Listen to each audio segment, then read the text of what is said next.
ඕගොල්ලන්ට මැඩේ මේගේ දැක්කම ඔව් ඕගොල්ලන්ට මැඩේ මේගේ දැක්කම ඒ තරම් දුක් විඳිනවා අපි. දුක කියන්නේ මේ කාටත් කිව්වේ කියලා කවුරුත් දෙන්නේ නැහැ අපිට. මේගේ දැක්කම ලන්තරේ බානවා. නාගරික අඩුපහසුකම් සහිත ජනාවාස ඉලක්ක කරගනිමින් එහි ජීවත්වන අඩුපහසුකම් සහිත නාගරික ප්‍රජාවගේ ආර්ථික, සමාජීය, සංස්කෘතිකම වශයෙන් ජීවන තත්ත්වය ඉහළ නැංවීම සහ ඔවුන් තුළ දැනුම, කුසලතා, ආකල්ප සංවර්ධනයක් කිරීම අරමුණු කරගනිමින් සමාජ සංවර්ධන වැඩසටහන් ක්‍රියාවට නංවනු ලබයි. නාගරික ජනාවාස සංවර්ධන අධිකාරියේ සමාජ සජීවීකරණ අංශයේ සංරැකියා වැඩසටහන යටතේ තිරසාර ආර්ථිකමය සංවර්ධනය ඉලක්ක කරගනිමින් ජනාවාසවල ප්‍රජාව ව්‍යවසායකත්වයේ කරා යොමු කිරීමේ අරමුණින් විවිධ වූ සංරැකියා පුහුණු වැඩසටහන් දියත් කරයි. මෙහිදී ප්‍රජාවට ගැළපෙන ප්‍රජාවගේ හැකියාවන් හඳුනාගෙන තරඟකාරී වෙළඳපළට යෝග්‍ය නිෂ්පාදන ක්‍රියාවලියක් හඳුන්වා දෙනු ලබයි. ඒ අතරින් ජනාවාස මට්ටමින් ව්‍යවසායකින් තෝරා ගැනීම සඳහා පහත ක්‍රියාවලිය අනුගමනය කරයි. ප්‍රජාව සමග සාකච්ඡා කරමින් අදහස් හා තොරතුරු ලබා ගැනීම, ආකල්පමය වශයෙන් ව්‍යවසායක ගොඩනැගීමට අවශ්‍ය ධනාත්මක පෙළඹවීම ලබා දීම, ඔවුන්ගේ ඉල්ලීම හා හැකියාව අනුව පුහුණු වැඩසටහන් සැලසුම් කිරීම, විවිධ ශේෂ්ඨවල දක්ෂතා ඇති සම්පත්දායකින්ගේ පුහුණු වැඩසටහන් සඳහා යොමු කිරීම, සහනදායී ගෙවීම් ක්‍රම යටතේ ණය පහසුකම් ලබා දීම, තාක්ෂණික උපදෙස් හා තාක්ෂණික දැනුම ලබා දීම. ඒ අනුව ජනාවාස මට්ටමින් මේ වන විට පුහුණු හා නිෂ්පාදන වැඩමුළු ක්‍රියාත්මක කරනු ලබයි.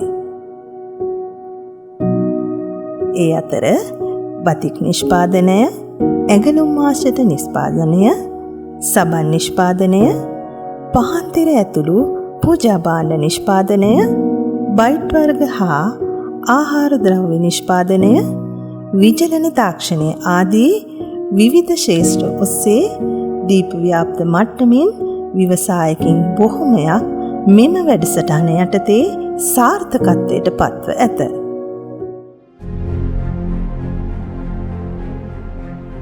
මට දැනුමක් ලැබුණේ නාගරික ජනාවාස සංවර්ධන අධිකාරියේ වැඩසටහනක් තියෙනවා ෆෝන් එකෙන් බලන්න කියලා. මේකෙන් බලලා තමයි මේ පොර හදන්න ඉස්සෙල්ලාම මම උනන්දු වුණේ. ඊට පස්සේ ඒක සාර්ථක වුණා. දැන් මට විකුණන්න වුණත් මේ මගේ ප්‍රයෝජනයට එහෙම මේ පොර මම හදාගන්නවා. දැන් පොර හදලා පොර විකුණනවා. මේ මගේ වගාවන් දැකපු අය මේ හිතවත් ගොවි මහතුරු ඇවිල්ලා පොර මගෙන් ගන්නවා සල්ලි වලට. ඉතින් මට දැන් වෙනත් ආදායම් මාර්ගයක් විදිහට ඒකත් මට ලොකු හයියක් වෙලා තියෙනවා. මගේ නම සීතා දමයන්ති. මගේ ගම කොරසවත්ත. ජනාවාස සංවර්ධන අධිකාරියෙන් ඒගොල්ලෝ අපිට දැනුවත් කරා සබන් නිෂ්පාදනය කරන්න කැමතිද කියලා. ඊට පස්සේ අපි කණ්ඩායමක් හැදිලා සබන් නිෂ්පාදනය කරන්න කැමති වුණා. සබන් නිෂ්පාදනය දැන් දිගටම කරගෙන යනවා. මම ඉස්සෙල්ලාම තනියම සබන් කැට 5ක් 6ක් වගේ හදලා පුහුණුව ලබා ගත්තා. මට හොඳ ඉල්ලුමක් ගමේ මිනිස්සුන්ගෙන් ලැබුණා. ඊට පස්සේ මම සබන් කැට දවසට 30ක් විතර වගේ උත්පාදනය කරන්න පටන් ගත්තා. එහෙම පටන් අරගෙන මම දැන් ගමේ ළඟ තොක කඩේකට සබන් පැකින් කරලා කැට 5 ගානේ දිගටම කරගෙන යනවා. මට ඒකෙන් ලොකු ලාභයක් තියෙනවා. මාසෙකට කැට 1000ක් ප්‍රමාණයක් හදනවා. මම මේ සබන් නිෂ්පාදනයෙන් මාසෙකට රුපියල් 35000ක විතර ලාභයක් ලබනවා. ඒ ලාභයෙන් තමයි මම මේ සියලු දේවල් ගෙදර වැඩ කටයුතු කරගන්නේ. මට පොලි රහිත ණයක් ජනාවාස සංවර්ධන අධිකාරියෙන් ලැබුණා. මම කාන්තාවක් හැටියට ගෙදර සියලු වැඩ කරගෙන නිවසේදීම මෙම සබන් නිෂ්පාදනය කරනවා. ජනාවාස සංවර්ධන අධිකාරියෙන් නිතරම සොයා බැලීම් කටයුතු කරන නිසා මම දිරිය කාන්තාවක් හැටියට දිගටම කරගෙන යන්න බලාපොරොත්තු වෙනවා. මගේ නම ආර්.ඒ. නිශාන්ති. පදිංචිය බොරුළුගොඩ. සබන් නිෂ්පාදනය පිළිබඳව පුහුණුවක් ලබා දුන්නා. අපිට නාගරික ජනාවාස සංවර්ධන අධිකාරිය හරහා අපිට නිරන්තරයෙන්ම යාලා දැනුවත් කරා. එයින් අපි පළමු පුහුණුවේදීම සබන් සෑදීම සඳහා යොමු වුණා. ඉතින් ආර්ථිකය ශක්තිමත් කරලීමට එයට අපිට ගොඩාක් උපකාරී වුණා. W තුසාරි චන්ද්‍රිකා නිරෝෂණී මගේ නම. මම ඉන්නේ සමුද්දිගම ඕපාත. මම මේ ස්වයං රැකියාව පටන් ගන්නේ 2018 වර්ෂයේ පුංචිවට පටන් ගත්තේ. ඊට පස්සේ මම ක්ලාස් එකකට ගිහිල්ලා පොඩ්ඩක් දැනුම ලබා ගත්තා. ඊට පස්සේ මට නාගරික ජනාවාස සංවර්ධන අධිකාරියේ මිස්ලා මුණ ගැහුණා. එම ව්‍යාපාරය තව වැඩි දියුණු කර ගැනීමට ඒගොල්ලෝ මහා උපකාරයක් වුණා මට. ණය මුදලක් අපිට ලබා දුන්න සහනයක් හැටියට ඒ කියන්නේ පොලි රහිතව.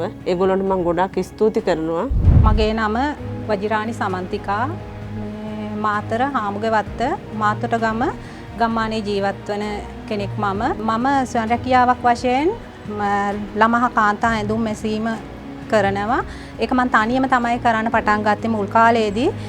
එක මැෂිමකින් තමයි පටන් ගත්තේ. ඊට පස්සේ මම තවත් කෙනෙකුට රැකියාව අවස්ථාව ලබා දුන්නා. ඊට පස්සේ මට නාගරික ජනාවාස සංවර්ධන අධිකාරිය හරහා තව මැෂින් මම අරගත්තා. ඒ අරගෙන තවත් සේවකයන් දෙතුන් දෙනෙකුට රැකියාව අවස්ථාව ලබා දෙන්න මට මේක තවත් ඉස්සරහට යන්න. ඒකට මට Zoom තාක්ෂණය ඔස්සේ අන්තර්ජාලය හරහා මේ ව්‍යාපාර දියුණු කරගන්න විදිය, මේ අලෙවි කරගන්න විදිය මට කියලා දුන්නා. මම ඒ Zoom තාක්ෂණය ඔස්සේ හැම දෙයකටම සහභාගී වුණා. මේ අත්බෑග් නිර්මාණය කරන විදිය අපිට කියලා දුන්නා. මේ තියෙන්නේ මම ඒ වගේ නිර්මාණය කරපු අත්බෑග් එකක්. මට මේකට වෙළඳ පොලකුත් හැදුනා. කාන්තාවක් විදියට නැගී සිටින්න නාගරික හා ජනාවාස සංවර්ධන අධිකාරිය මහඟු පිටුවහලක් වුණාය කියලා මට මේ අවස්ථාවේ කියන්න පුළුවන්. බොහොම ස්තුතියි. මාතර වල්ගම හාමුදුරුවත්ත මාතොටගම කියන මේ ගම්මානය ඉතා දුප්පත් ගම්මානයක්. ඉතින් ගම්මානය තුල මේ කාන්තාවන්ට විශේෂයෙන් මහුම් කර්මාන්තය සඳහා අවශ්‍ය කරන උපකරණ, අනෙකුත් ස්වයං රැකියාව සඳහා අවශ්‍ය කරන උපකරණ ආදී සියලුම දේ අපිට ලබා දුන්නා. අද අපේ ගමට නව ප්‍රබෝධයක් ඇති වෙලා තියෙනවා. නව මාවතකට යොමු වෙලා තියෙනවා. තරුණ තරුණියන් නැත්තම් අපේ කාන්තාවන් පිරිමින් ආදිය මම හිතන්නේ රැකියාවල් බොහොම අමාරුවෙන් කරගෙන එක මැෂින් එක තියන් කරපු අයට මැෂින් දැන් 2-3ක් වෙලා තියෙනවා. දුගී දුප්පත් ගම්මානයක්. මේකේ ඉන්න ගොඩක් අය ස්වයං රැකියා නොඑක් විවිධ රැකියා කරන අය ඉන්නේ. ඇත්ත වශයෙන්ම විශේෂ රාජකාරී කරන කවුරුවත් අඩුයි.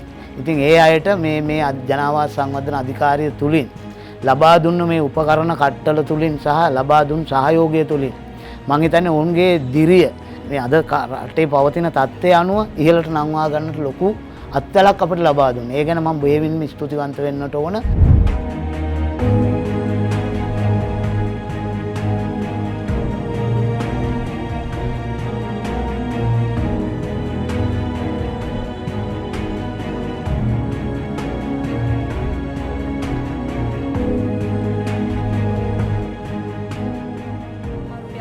පොලියට අරගෙන තමයි මේ පොකුව පටන් ගත්තේ. ඒ අතරේ මට නාගරික ජනාවාස සංවර්ධන අධිකාරිය මුණ ගැහුණා. ඒකෙන් මට ලොකු පිටුහලක් වුණා. මම මේ ප්‍රොජෙක්ට් එක කරගෙන යනකොට මේ භූමි හානි, එතකොට දිලීර හානි ගොඩක් තියෙනවා මේකට. මම මැලේසින් බීජ කරන්නේ. ඉතින් එහිදී නාගරික ජනාවාස සංවර්ධන අධිකාරියෙන් මම ඉල්ලුවා මට මේ තෙල් ගහන මැෂින් එකක් අරන් දෙන්න. මම නැත්තම් රුපියල් 150ක් දවසට දීලා තමයි තෙල් ටැංකියක් අරගෙන තෙල් ගහ ගන්න ඕනේ. ඒදී ඒ නිලධාරි මල්ලේ විසින් මට සහන මේ පොලි රහිත ණයක් ලබා දුන්නා. රිසින යන්ත්‍රයක් ගත්තා. ඒයින් මට ලොකු ප්‍රයෝජනයක් වුණා එළවලු වගාව කරගෙන යන්න. දරුවොත් එක්ක මහත්යත් එක්ක එකට ඉඳගෙන මේ රස්සාව කරන්න පුළුවන්. අපි හැමෝටම කෙනෙකුට නෙමෙයි අපි හැමෝටම අපේ ලංකාවේ හොඳ සරු පොලවක් තියෙනවා. ඉතින් මම හැමෝටම ආරාධනා කරනවා දරුවොත් එක්ක හැමතැනම අතරමං නොවි මේ වගේ මේ වගාවකට යොමු වෙලා ආදායමක් ලබන්න, මානසික තෘප්තියක් ලබන්න මම මේ පටන් ගත්තු මේ ව්‍යාපෘතියට අත්හිත දීලා මාව මේ තරම් දුරට අරගෙන ආපු ගැන නාගරික ජනාවාස සංවර්ධන අධිකාරියේ සභාපතිතුමන් ඇතුළු සියලුම කාර්ය මණ්ඩලයට මගේ හද පිරි ස්තුතිය දෙවන වලට මම පුද කරනවා. මම අම්මා කෙනෙක්, බබාලතුන්ගේ අම්මා කෙනෙක්. ඉතින් අපි වගේ දරුවන්ට උගන්න ගන්න බෑ කියලා මේ පැත්තකට වෙලා ඉන්නේ නැතුව මේ ජීවිතේ ජය ගන්න ඉදිරියට එන්න කියලා මං සියලුම කාන්තාවන්ගේ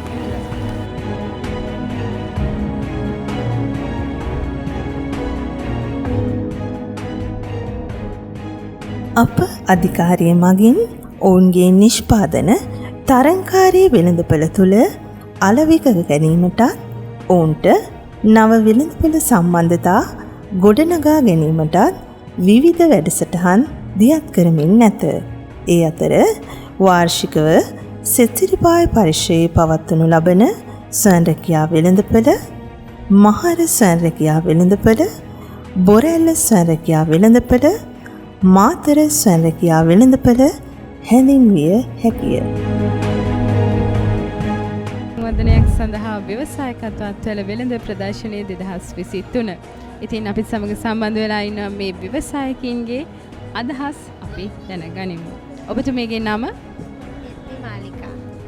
ඔබතුමී නියෝජනය කරන්න ප්‍රදේශය? මොකද හිතෙන්නේ මේ වෙළඳ ප්‍රදර්ශනය සඳහා නාගරික ජනාවාස සංවර්ධන අධිකාරිය ඔබට සම්බන්ධ වෙන අවස්ථාව ලැබලා දීලා තියෙනවා. ඒ පිළිබඳව ඔබතුමීගේ අදහස් දැනගන්න කැමතියි. ඇත්තටම සතුටුයි අපිට මේ වගේ අවස්ථාවක් ලබා දුන්නට. අපිට අපි මේ නිෂ්පාදනය කරාට මේ බාන්න අපිට අලෙවිය කරගන්න ඇත්තටම අමාරුයි. ඉතින් ඒ නිසා මේ වගේ අවස්ථාවක් දුන්නට ගොඩක් ස්තුතියි. ගොඩක් වටිනවා. කොහොම ස්තුතියි ඔබතුමී. මේගේ නම? කලාවදී. නියෝජනය කරන ජනාවාසයේ මාතලෙක් ගොල්ලේ. මේ වෙළඳපොළ අවස්ථාව ඔබට ලබා දීම සම්බන්ධයෙන් මොකද හිතෙන්නේ? අපිට සතුටු හිතෙනවා. මේ ආපු එකට අපිට ගොඩාක් සතුටුයි. ස්ථානකින් අපිට පුහුණු කරා ලෝන් දුන්නා. ලෝන් එකේ තමයි මෙච්චර සබන් අදලා අපි මෙතනට ආවේ. මම MSN ශිරෝමි. ඔබ නියෝජනය කරන ජනාවාසය? අනුරාධපුර තුරුයිතුරුගම ජනාවාසය තමයි නියෝජනය කරන්නේ. ජනාවාස නාගරික ජනාවාස සංවර්ධන අධිකාරියේ තියෙන සොයන රැකියා වැඩමුළු වලට සහභාගී වෙනවා. ඒගොල්ලන්ගේ තියෙන පුහුණු කටයුතු ඒවා හා සම්බන්ධ වෙලා තමයි මම මෙතනට අද ආවේ. නාගරික ජනාවාස සංවර්ධන අධිකාරියේ ආරාධනාව පරිදි. මොකද හිතෙන්නේ මේ වෙළඳ ප්‍රදර්ශනය සඳහා ඔබට සම්බන්ධ වෙන්නට ලැබුණු අවස්ථාව සම්බන්ධයෙන්? ඇත්තටම ඒක ගොඩක් හොඳ අත්දැකීමක් මට වටිනවා. අපිට වටිනවා. මොකද මම දරුවෝ ටිකයි තමයි මේ වැඩසටහන ටික කරගෙන යන්නේ. මේ නිර්මාණ බහුතරය ඇත්තට මගේ මග පෙන්වීම යටතේ දරුවෝ තමයි කරන්නේ. ජනාවාසය හරහා මේ වගේ දේවල් කරනවා කියන්නේ අපි වගේ අයට ඇත්තටම හොඳ දිරිගැන්වීමක් වෙනවා. ඒගොල්ලන්ගේ තියෙන වැඩමුළු අපිත් එක්ක සම්බන්ධ වෙලා වැඩ කරන නිලධාරීන් ඒගොල්ලෝ පුදුමාකාර සහයෝගයක් අපිට ලබා දීලා තියෙනවා. ඉදිරි අනාගතයේ ලංකාව තුළ විතරක් නෙවෙයි සාමාන්‍ය එතන ඉහා ගමනක් යන්න බලාපොරොත්තු වෙනවා. මොකද හිතෙන්නේ නිෂ්පාදනාංශයෙන් ප්‍රථම ස්ථානයේ ජයග්‍රහණය කරලා තිනවා? ඔබතුමීගේ අදහස් දැනගන්න කැමතියි. ඇත්තටම අප ස්වයංරැකියා වැඩසටහන හා එක්ව දිරිය ව්‍යවසායකු ලෙස තරගකාරී වෙළඳපොළ ජය ගන්න ඔබ සැමට ආරාධනා.